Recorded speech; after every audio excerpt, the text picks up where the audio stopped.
Pasaka ilikuwa sikukuu kubwa sana katika Wayahudi, na walisherehekea sana. Na Yesu hata na yeye, maandiko yanasema alikwenda kila mara Yerusalemu.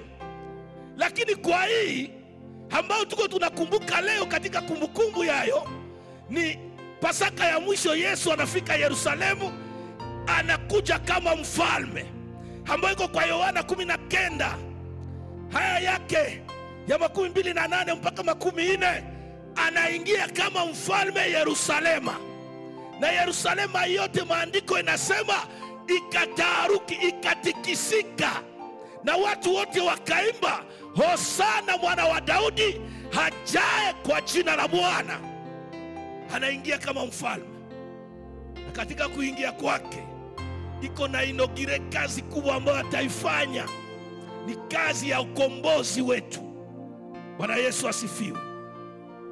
Bwana Yesu Kristo anataka ya kuwa hii Pasaka kwako ni nini?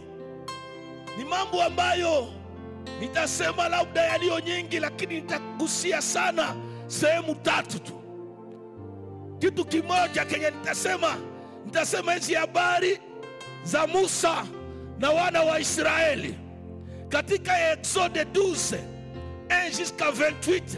Nitasema pale kabisa na kupakazia namna gani watu walikuwa, namna gani watu walisikia neno, namna gani watu walitii na wakashika lile ambalo Bwana anataka kwao na wakaokolewa. Bwana Yesu asifiwe. Kingine nitaangalia sikukuu ya Pasaka kwa wakati wetu. Huu wakati wa Kristo, wakati wetu sie kanisa, tunatembea namna gani? Na kia mwisho nitasema hapo kwa siku tuko nazungumza, nitasema kuna uhusiano gani kati ya Pasaka na meza ya Bwana. Haleluya. Pana uhusiano gani katikati ya Pasaka ya Kristo, Pasaka ya kale, na Pasaka meza ya Bwana takatifu, ambapo panakuwa damu na mwili wa Kristo? Nitasema kwa ile